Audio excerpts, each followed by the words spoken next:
सबको जय यीशु। आत्मदर्शन टीवी की ओर से इस बाइबल स्टडी प्रोग्राम में मैं आप सबों का हार्दिक अभिनंदन करता हूं। पिछले एपिसोड में हमने पहले इतिहास ग्रंथ का अध्ययन किया। इस एपिसोड में हम दूसरे इतिहास ग्रंथ का अध्ययन करेंगे और दूसरे इतिहास ग्रंथ के 36 अध्याय हैं और इस ग्रंथ के अध्ययन करते वक्त मैं 7 मुख्य बिंदुओं पर प्रकाश डालूंगा। सबसे पहले प्रस्तावना, दूसरे इतिहास ग्रंथ का लेखक, तीसरा दूसरे इतिहास ग्रंथ का समय, चौथा दूसरे इतिहास ग्रंथ में क्रिस्त, पांचवा दूसरे इतिहास ग्रंथ के मुख्य शब्द, आयतें और अध्याय, छठवां दूसरे इतिहास ग्रंथ का सर्वेक्षण, सातवां दूसरे इतिहास ग्रंथ की मुख्य शिक्षा। तो अब आइए हम पहले बिंदु पर आते हैं, अर्थात प्रस्तावना। यह ग्रंथ पहले इतिहास ग्रंथ की कहानी को आगे बढ़ाता है। पहला और दूसरा इतिहास उत्तरी राज्य इज़राइल की उपेक्षा करते हैं क्योंकि उनकी आराधना सही नहीं थी और वे यरूशलेम मंदिर नहीं जाते थे। दोनों ग्रंथ उन राजाओं के शासन पर जोर देते हैं जो दाऊद जैसे ईश्वर के प्रिय थे। वे राजा थे आसा, यहोशाफात, योवाश, हिजकिया और योशिया। पूरे ग्रंथ में मंदिर और प्रभु की आराधना, राष्ट्र की उन्नति और उसके बने रहने में बहुत ही महत्व रखते हैं।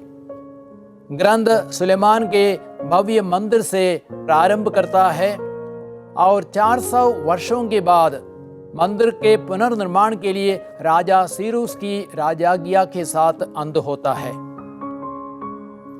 अब हम दूसरे बिंदु पर आते हैं, अर्थात दूसरे इतिहास ग्रंथ का लेखक।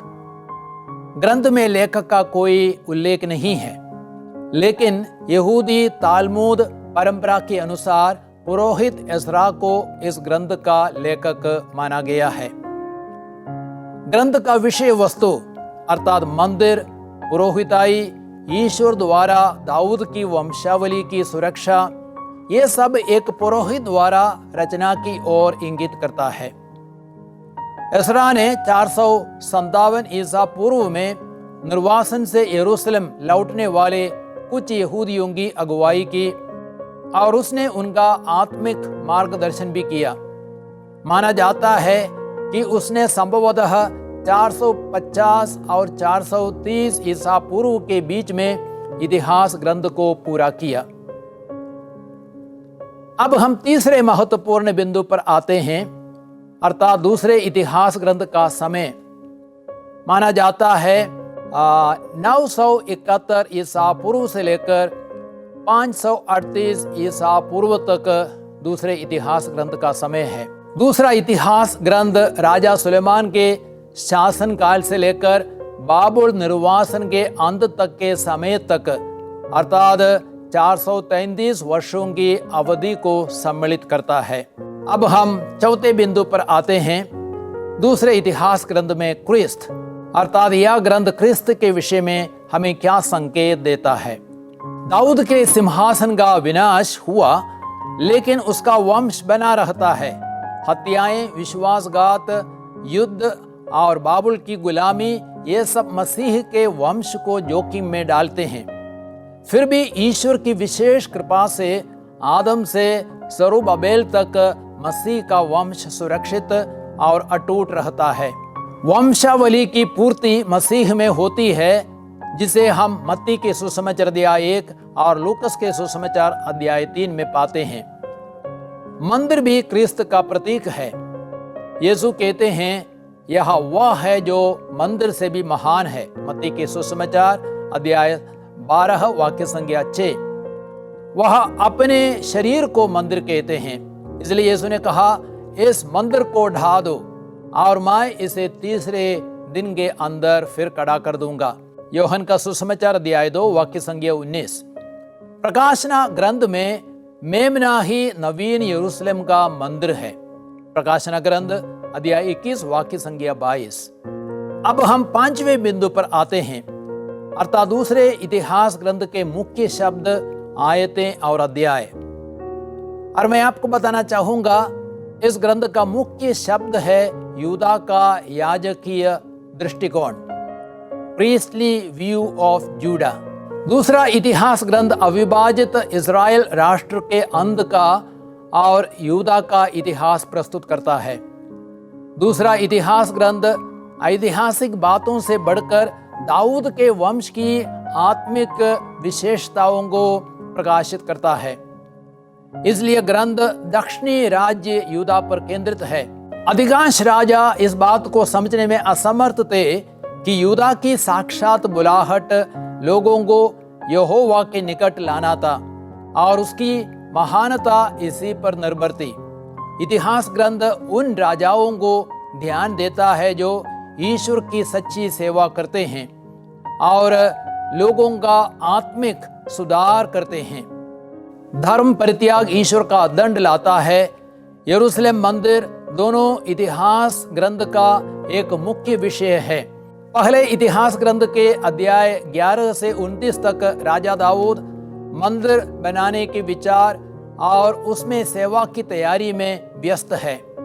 दूसरे इतिहास ग्रंथ के अध्याय 1 से 9 तक राजा सुलेमान मंदिर के निर्माण और प्रतिष्ठा में व्यस्त है। ग्रंथ के अध्याय 10 से 36 तक में उत्तरी राज्य के राजाओं का कोई उल्लेख नहीं है, क्योंकि उनका मंदिर से कोई संबंध नहीं था। इतिहास ग्रंथ ने उन राजाओं के शासन को महत्व दिया है जिन्होंने मंदिर और आराधना का पुनरुद्धार किया, और वे थे आसा, यहोशाफाट, योवाश, हिजकिय्याह और योशिया। मंदिर लोगों के बीच ईश्वर की उपस्थिति का प्रतीक है। एस्रा ने इतिहास ग्रंथ की रचना की ताकि वह दूसरे नए मंदिर को स्वीकार करने के लिए लोगों को प्रोत्साहित कर सके।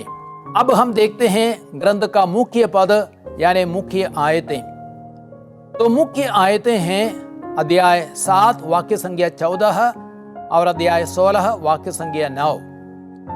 अध्याय 7-14 में लिखा गया है, तब यदि मेरी अपनी प्रजा विनय पूर्वक प्रार्थना करेगी, मेरे दर्शन चाहेगी और अपना कुमार्ग छोड़ देगी, तो मैं स्वर्ग से उसकी सुनूंगा, उसके पाप क्षमा करूंगा और उसके देश का कल्याण करूंगा।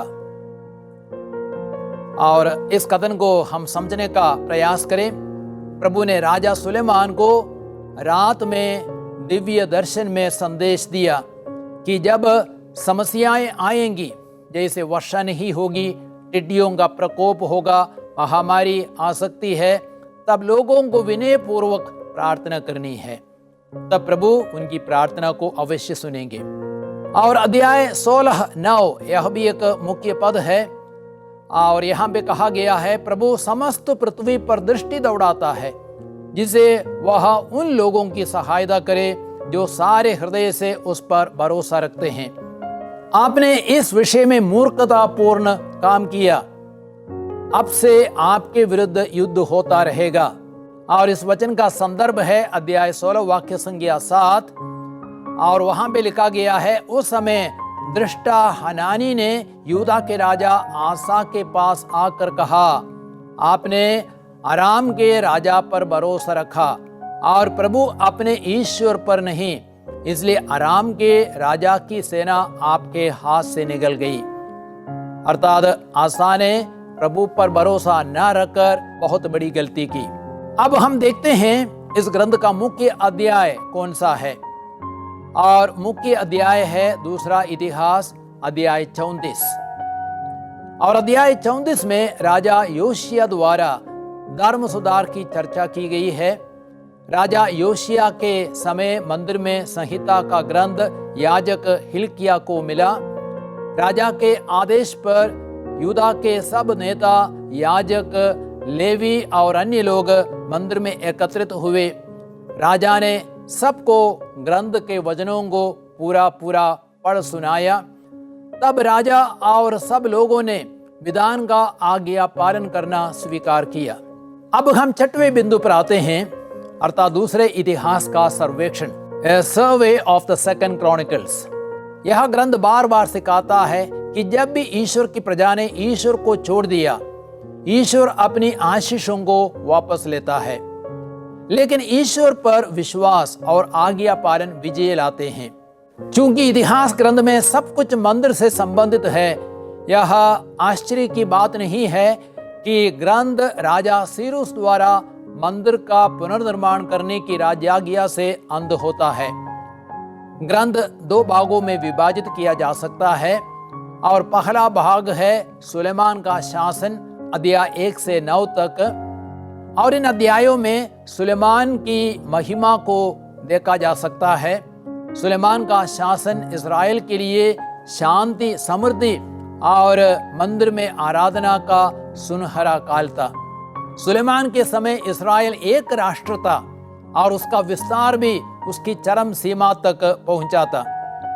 सुलेमान अपनी धन संपत्ति, प्रज्ञा, राजमहल और मंदिर के कारण बहुत ही प्रसिद्ध बना, और इन्हीं चीजों के कारण इज़राइल राष्ट्र का वैभव उसकी चरम सीमा तक पहुंच गया था।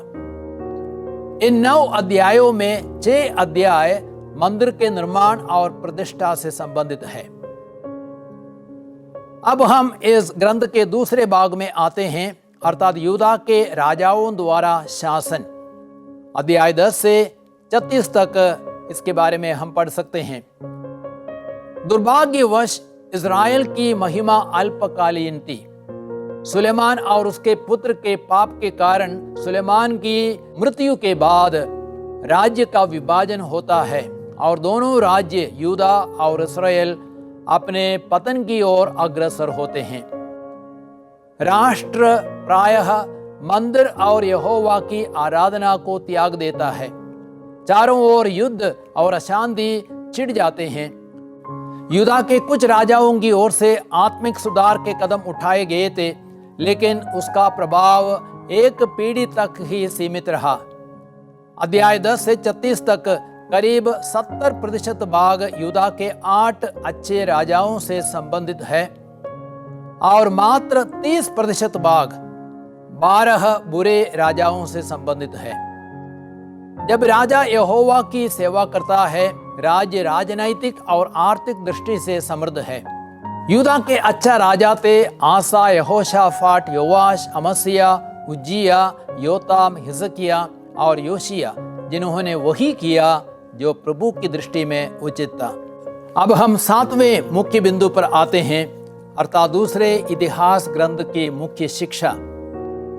और इस ग्रंथ की मुख्य शिक्षा यह है, जब राजा एकमात्र ईश्वर की आराधना करता है, राज्य राजनैतिक और आर्थिक दृष्टि से समृद्ध है।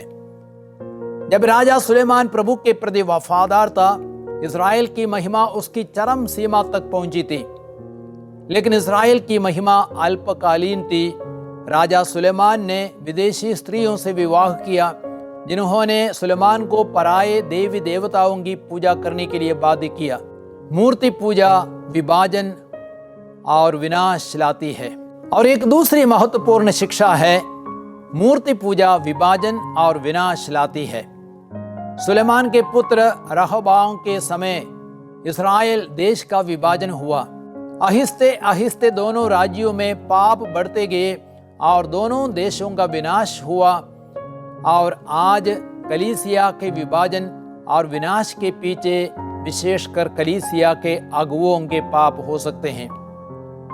इसलिए कलीसियाओं को एकता में लाने के लिए पापों के लिए पश्चाताप करना बहुत ही अनिवार्य है। प्यारे भाइयों और बहनों, दूसरे इतिहास ग्रंथ का अध्ययन किया और अब मैं आपसे आग्रह करूंगा आप इस ग्रंथ को पढ़ें, और मेरी आशा है कि आप और अच्छी तरह उस ग्रंथ को समझ सकेंगे। अब हम लोग अगले एपिसोड में देखेंगे यसरा का ग्रंथ, उसका अध्ययन करेंगे। तो उसके लिए आप अपने को तैयार करें।